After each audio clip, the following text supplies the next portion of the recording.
Storytime about how I crashed my ex's wedding and managed to break them up a month later. I'm definitely toxic and vindictive. So when my boyfriend broke up with me, I knew what I had to do. He and I dated for 9 months. And you could say that I was a little overbearing. If you guys saw what this man looked like, maybe you'd understand. He's the type of guy that all the girls want to get with. Not only is he super handsome, but he's also very successful. And he's a great guy. Comes from a great family and he's really close to them. I, on the other hand, grew up in the foster system, so having a family was always my biggest dream. And when I met his family, they took me in right away. His mom and I essentially became best friends. His dad would take me out to dinners and lunch, and they basically adopted me as their daughter. Here's when things started going wrong. I was extremely jealous and I basically didn't let him do anything. Every time he wanted to go out with his friends, I would start a fight. Anytime he would bring up a female friend from the past, I would simply threaten to break up with him. Trust me, I recognized that what I was doing was wrong, but part of me just couldn't control myself. I was willing to do anything to make him stay with me. Eventually, he got really sick of me, started mentioning that he wanted to take a break. So that's when I told him that I was pregnant. Was I pregnant? Absolutely not. Part 2 is up.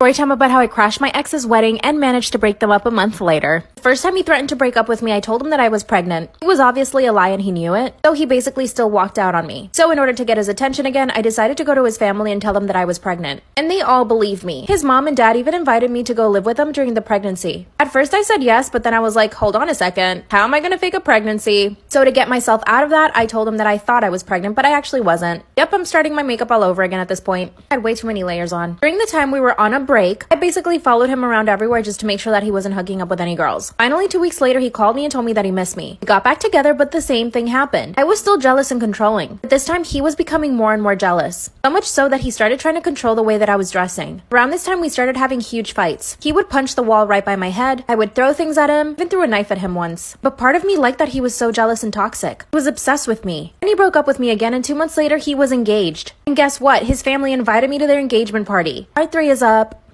Storytime about how I crashed my ex's wedding and managed to break them up a month later. That's when I get the invitation for his engagement party. At this point, it seems that my ex's parents thought we separated on good terms. So of course, I showed up to that engagement party. As soon as my ex saw me, he came straight to me and told me to leave. And I told him that I was welcome because his parents had invited me. He gave me a whole speech about how we were over and I needed to accept it. But of course, not one single part of me was willing to accept that. Then he called me an Uber, so I actually did end up leaving. When the wedding comes around, I was the first guest to show up. As soon as his parents saw me, they welcomed me. So I went and sat down at the parents' table. When my ex came out, he nearly fell over. Mind you, this is the first time I'm meeting his wife. I went up to her and told her that I was an ex of his. That's when she looked at me and said, when did you guys date? I said we dated for 9 months. And then she says that they had been dating at the same time. So then a whole bunch of drama goes down. She goes to him and starts slapping him. He starts to cry. And then his parents asked me to leave. So I did. The next month, I followed her everywhere. Finally told me to leave her alone and that they had already gotten a divorce. So my plan worked. Now I'm trying to figure out how to get back with my ex. What should I do?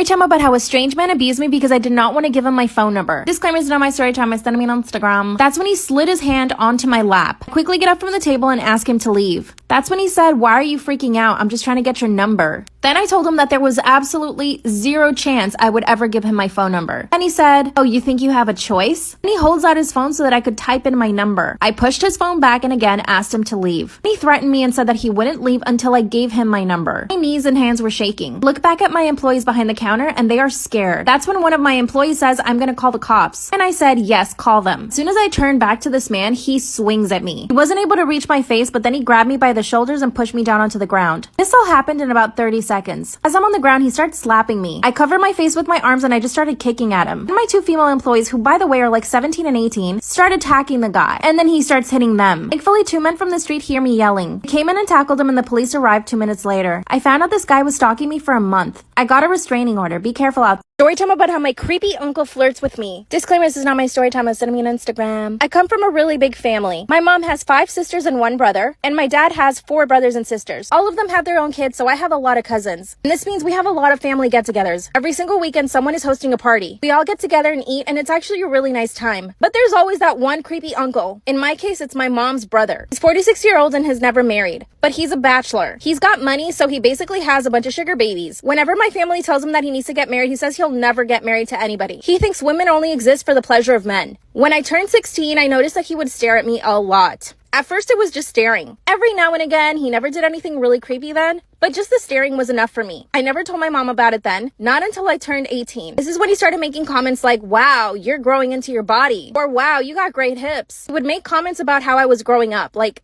Ew. He even told my dad that he needed to keep me away from guys because I was growing up really quickly. And because of my curves, men would think that I was a woman. This is when I finally told my mom that he was making me super uncomfortable. She thought it was funny at first, so I avoided him at all costs. Part 2. Story time about how my creepy uncle flirts with me. Disclaimer, this is not my story time, it's on Instagram. When I told my mom that he was making me super uncomfortable, she laughed it off. She thought it was funny. She said, oh, you know how he is. So from that point on, I basically avoided my uncle every time we were at a family event. When I turned 20, this is when things got even worse. He would ask me things like if I was a virgin, or if I had a boyfriend, if I had ever been on dates. And one time he even told me that he would get very jealous if I ended up bringing a guy to one of our family events. One time he complimented me on the dress that I was wearing, so after that, I only wore baggy clothes to family events. The fact that I had to change the way that I dress so that he could control himself makes me sick. I finally told my mom again that my uncle was always bothering me. It's when she told me that the world is filled with men like him, and that all I needed to do was just ignore him. So I told my dad everything. My dad took it a little more seriously and told my uncle that he needed to stop making comments. My uncle just laughed. Part 3 is up. Story time about how my creepy uncle flirts with me. Disclaimer, this is not my story time, it's on Instagram. I finally told my dad and he told my uncle to stop making comments. My uncle just laughed and told my dad that he was overreacting, and that all he said to me was that I was a pretty girl. What a liar. In part 1 and 2, I told you guys that it was getting worse, but here's where it actually gets even worse. Like I said, I have a really big family, so my cousins are growing up too. One of them just turned 13 and my uncle cannot stop staring at her. She's maturing a lot quicker than most 13-year-olds. He's already staring at her. So here's what I did. At the next family event, I sat right next to him. Every time he would stare at one of my cousins or try to make a comment at me, I called him out for it in front of everybody. I even recorded the things that he said. The fact that I even have to do this at a family event makes me sick. Instead of enjoying my time with my family, I have to sit next to my creepy uncle policing him. Anyway, it's totally worth it though. I'm making sure that my cousins don't feel uncomfortable. After I had enough recordings of him saying nasty things, at the next family event, I showed it to my grandma. I basically played it for the entire family. My grandma told him that he couldn't come to any more events if he was going to behave that way. And of course, he apologized to everyone right away. But not to me, he apologized to my dad. After his half-ass apology, he was let back into family events. I don't think that's enough punishment. Give me some ideas because I think I deserve justice. Creepy uncle. Is it normal that my father still hits me even as an adult? Disclaimer, this is not my story time, was sent me on Instagram. When I was a kid and I got in trouble, my dad would hit me. I always knew to expect it, so it wasn't a really big deal. But of course, I would do my best to stay out of trouble. Sometimes he would use a belt and sometimes he would slap me across the face. The slapping was the worst part. From the ages of 10 to 12, I didn't really get hit because I never got in trouble. When I turned 14, things started getting rough. I wanted to date boys and my dad was not having it. So his form of punishment sometimes was even taking food away from me. This happened on 2 occasions when I was 14 and I almost ran away because of it. I know most of you are thinking that my mom should have stepped in, but my mom was pretty afraid of my dad too. Sometimes I feel like my parents have brainwashed me into thinking that what my dad is doing is fine. The sad part is that I'm now 20 and my dad still hits me from time to time. I do have to say my father has always been there for me. He's provided me with a great life and a good education. And it's not like he would just hit me out of nowhere. It was only when I got in trouble and for specific reasons. But I do think he needs to stop it because I'm 20 now. Here's where things get really messy. I just got engaged and my fiance hates my father.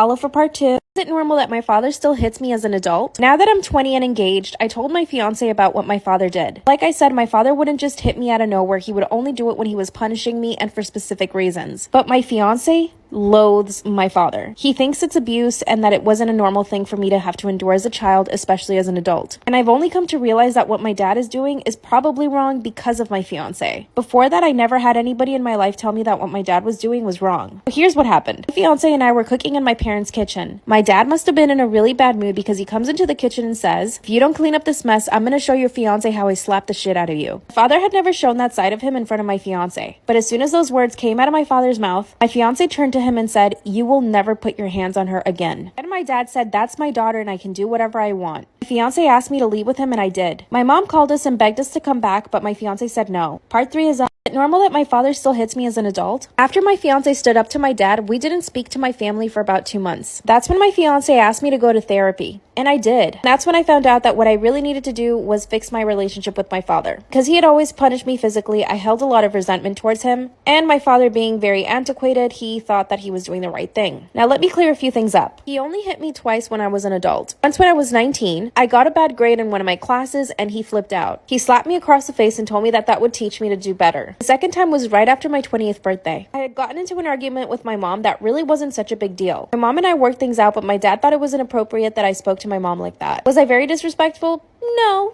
but to him it was completely unacceptable. So he hit me once with his belt. My fiance is refusing to invite my parents to our wedding, and to be honest, I kind of agree with him. Ever since stepping away from my parents, I have so much more confidence. I'm also happier in my relationship because I'm getting to be myself, and I'm not afraid that anyone will punish me. But I do feel guilty. I want to reach out to my parents. I'm not sure. What should I do?